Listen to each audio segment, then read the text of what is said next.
Welcome students. So today we are going to discuss about block diagram reduction techniques. So now I'm going to discuss only about the rules for a block diagram reduction. What is block diagram reduction? We know any system or any complicated system can be represented using its block diagram.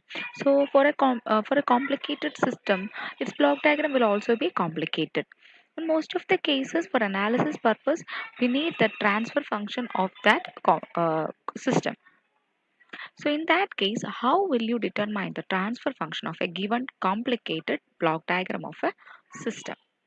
So from that complicated block diagram, how will you find the transfer function of that particular system? For that, we have so many rules.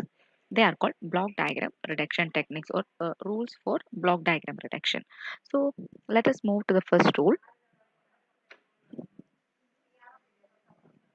First one is combining the blocks in cascade. So in the block diagram, if you have two blocks in cascade, okay, first block with gain g1 and second block with gain g2. If there is two blocks in cascade like this, then we can replace this whole with a single block of gain, the product of g1 and g2. Now it is a into g1 g2 is equal to a g1 g2, and look, in both of the cases the output is same. So we can replace this whole section with this.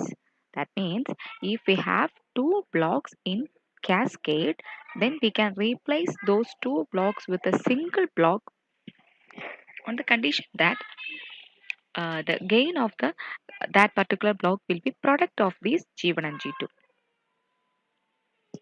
Second rule is combining parallel blocks. How will you combine two parallel blocks? So parallel block means we have input A, we have a block called block with gain G1, another block with gain G2. Okay, so here the output is J2, AG2, and here the output is AG1, and both are given to a summer.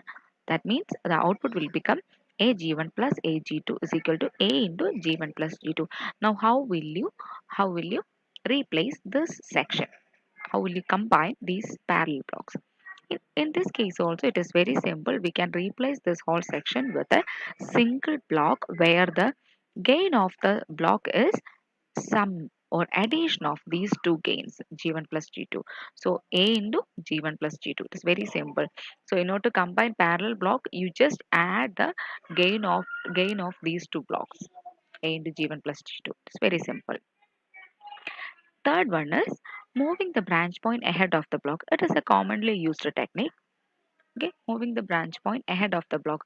Most of the cases we have to move the branch points. Sometimes, for example, if we have some block here, okay, in that case we can reduce that block. That means if there is one particular block here, then if the branch point is moved from here to here, now we can say the block here will be in cascaded with this, so then we can reduce, isn't it?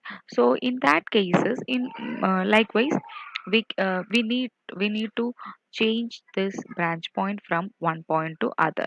In this case, we need to move the branch point ahead of this block. And listen, in this case, the output is AG here and the output here is A, the branch.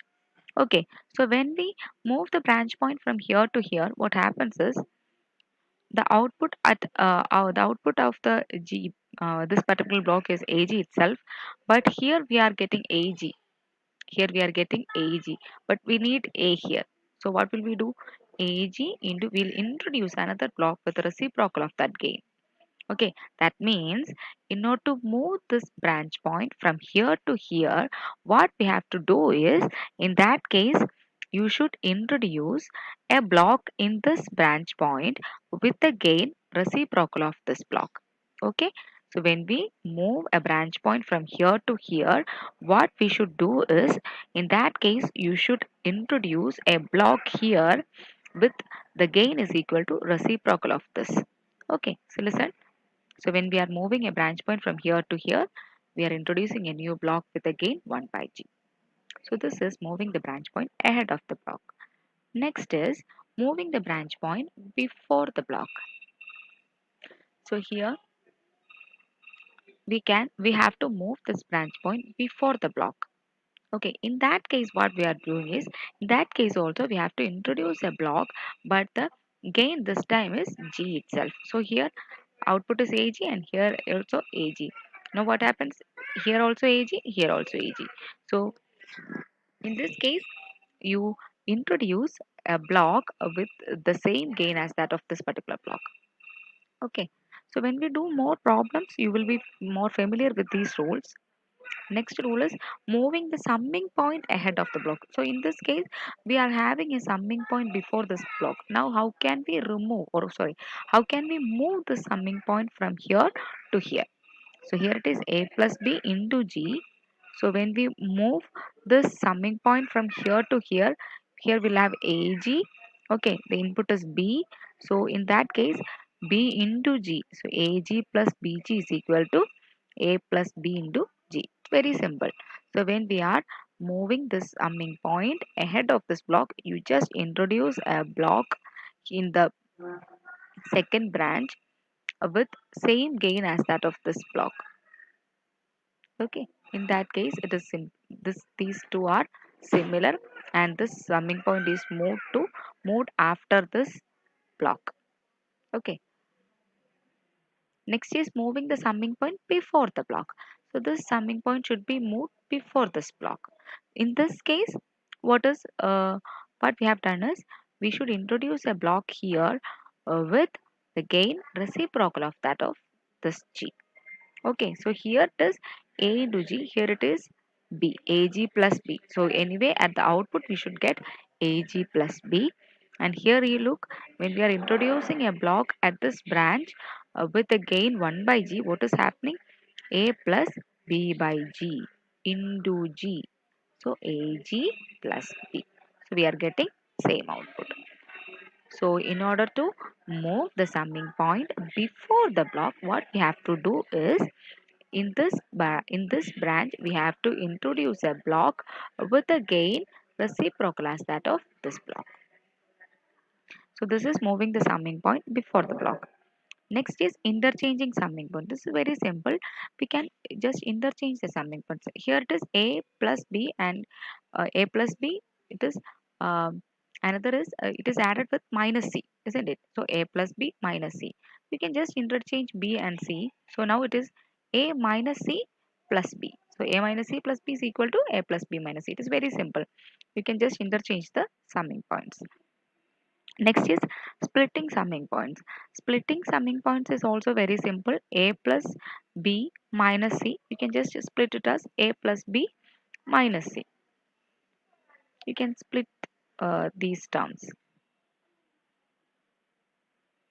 Next is combining summing points. The reverse of the previous rule, that is A plus B minus C. You can just combine all those with A plus B minus C. Another rule is elimination of negative feedback loop. In this case, it is very important, and you have already studied this. So in this case, we have an input and the output is C. So the output is fed back to the input through a feedback, where the gain of the feedback path is H. So the output is C, and the output of the feedback block, we are getting out here, it is CH, and we are giving a negative feedback. So it is here, it is minus. So R minus CH is given as the input to the block G. Okay. So the output, we can write the output C is equal to R minus CH into G.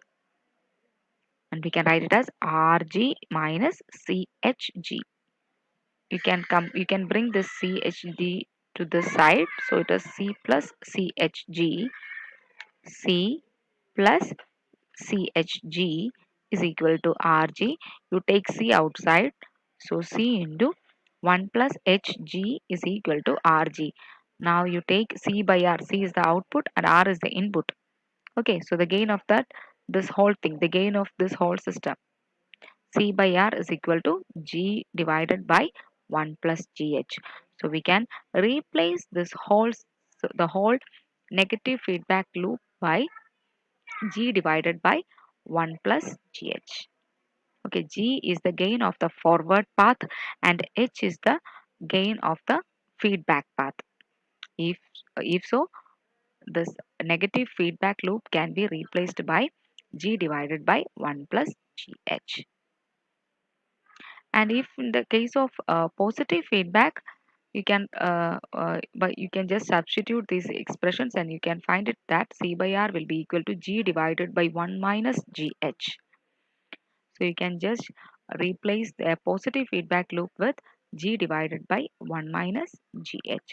So these are the important rules used in block diagram reduction technique, and we'll see in detail when we are doing more problems. Thank you.